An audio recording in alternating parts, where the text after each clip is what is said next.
In the middle of the night, Constable Vaughan struck a match, and its tiny flame flickered, throwing spooky shadows across his worn face.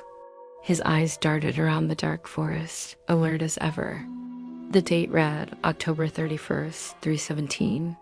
"We found the Alden girl's ribbon tied to a birch branch," Vaughan whispered, his voice a mere rustling of dry leaves. Not torn, not frayed, but placed with deliberate care, as though she wished to be followed. "The trees here, they do not stand as trees should. They listen." The camera panned, revealing a congregation of skeletal sentinels, their branches twisted like the gnarled fingers of some ancient strangler. Betwixt their malformed trunks, something glimmered, dozens of tiny mirrors suspended by twine, each reflecting naught but an impenetrable darkness. The search party moved as men trapped in a waking nightmare, their boots sinking into earth too soft, too warm for the autumnal chill that hung in the air.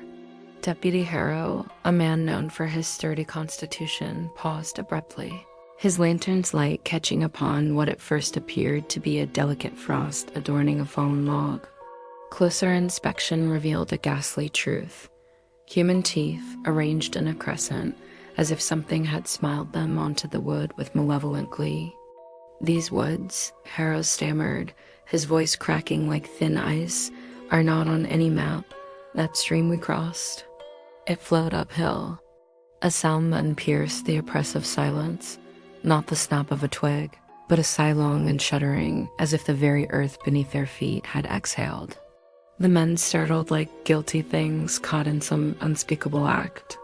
From the impenetrable darkness came a child's laughter, though no child could tread so heavy upon the fallen leaves. They found the first searcher near a lightning-blasted oak, or what remained of him. His uniform was pristine, pressed as if for a grand parade. But his flesh had been unmade, stretched like candle wax across the tree's bark in a grotesque tapestry.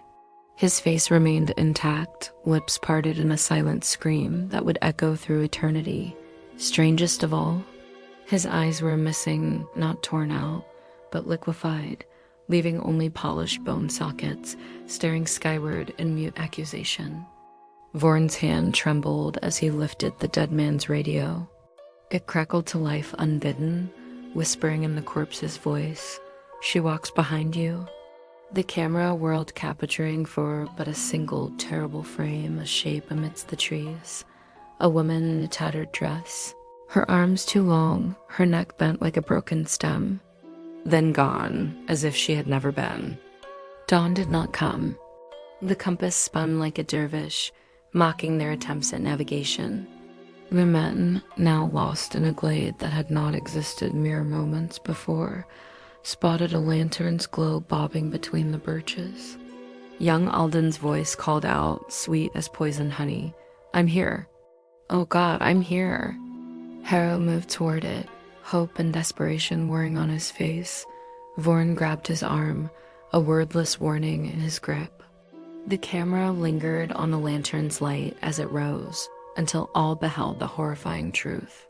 It was no lantern, but a jaw unhinged, the flame dancing upon a blackened tongue. The thing wearing the girl's voice stepped forward, its limbs unfolding like a spider's, each movement a perversion of nature. Chaos erupted. The camera fell, capturing Harrow's legs as they kicked frantically, plucked into the canopy by some unseen horror. Vaughan's pistol barked, once, twice, the bullet striking nothing but trees that bled black sap.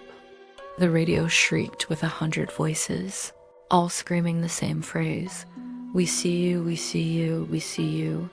The final image, Vaughan's own shadow cast upon the forest floor, except it did not match his movements. It waved at him, a mocking gesture of farewell. Then the screen went dark, plunging the viewer into the same terrible void that had claimed the search party. A week later, Vaughan stumbled from the woods, though the man who emerged bore little resemblance to the one who had entered. His skin was parchment, stretched taut over bones that seemed to have rearranged themselves. His eyes were two voids, windows into a darkness that no light could penetrate. At the station, he spoke only once, his voice no longer his own, but a chorus of whispers. The trees have names now. They whisper them at night. Security footage from later that evening showed Vorn standing motionless in the evidence room, a statue carved from living flesh. With agonizing slowness, he removed the Alden girl's ribbon from its bag and brought it to his lips. His tongue, now impossibly long and sinuous, caressed the fabric as he grinned with teeth grown sharp as needles. The time stamp flickered, replacing the date with a single word: welcome. In the days that followed, reports of missing persons multiplied like a pestilence. Families vanished from their homes, leaving behind only the faintest scent of decay and mirrors that reflected empty rooms. Children spoke of a lady in the woods who sang lullabies in voices not her own, while dogs howled ceaselessly at the tree line, their eyes rolling with terror. The forest grew impossibly, swallowing roads and fields overnight. Those who ventured near claimed to hear the trees whispering names, names of the lost, names of the living, names of those yet to be born.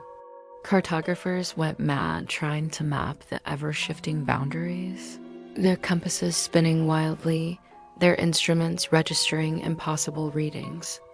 A team of geologists sent to study the phenomenon returned with samples of soil that pulsed with an unnatural warmth. Under the microscope, the earth writhed with microscopic organisms that defied classification.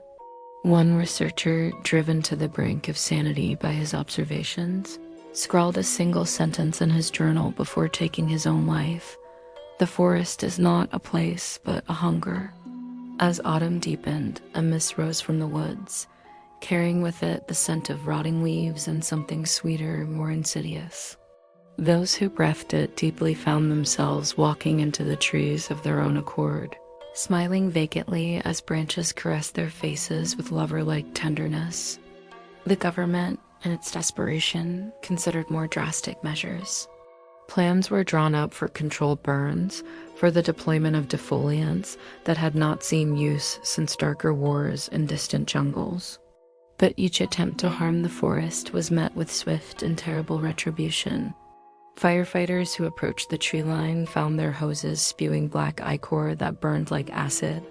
Pilots who flew too close reported seeing faces in the canopy, hundreds of them, all wearing expressions of rapturous agony. As winter approached, the forest's expansion seemed to slow, but a new horror emerged. Snowfall revealed tracks leading from the woods to nearby homes, tracks that began as animal prints, but gradually transformed into human footsteps as they neared dwellings. Children's laughter echoed from empty rooms, and parents woke to find twigs and leaves arranged in cryptic patterns on their children's pillows.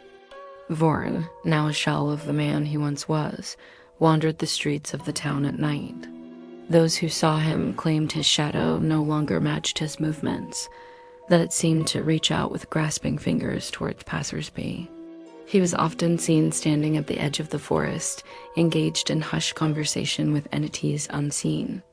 On the eve of the winter solstice, as the longest night of the year stretched its dark fingers across the land, a change came over the town.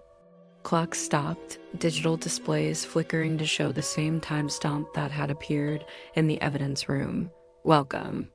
The air grew thick with the scent of pine and something older, something that spoke of deep earth and forgotten rituals. In the town square, a tree sprouted from the cobblestones, growing to full size in a matter of hours. Its branches bore fruit that pulsed with an inner light, and those who tasted it spoke in tongues before wandering into the waiting arms of the forest. Vorn stood beneath its boughs, his arms outstretched in supplication, his voice a cacophony of every missing person as he intoned, "The harvest is ready, the hollow beckons. We are coming home." As dawn broke, those who remained found the town empty, save for themselves. The forest had retreated, leaving behind only a carpet of leaves and the lingering scent of decay. But in every mirror, in every reflective surface, they caught glimpses of their lost friends and loved ones, smiling and waving from behind the glass. And in the distance, just at the edge of hearing, the trees whispered a promise. Next year. Next year, you'll join us in the hollow. The search for the missing continues, but hope dwindles with each passing day. For those who know the truth, who have seen the beckoning hollow, there is only the terrible certainty that the forest is patient, that it can wait. And when the time is right, when the stars align and the veil between worlds grows thin, it will open its arms once more, inviting all to step into its embrace and become one with the whispering woods.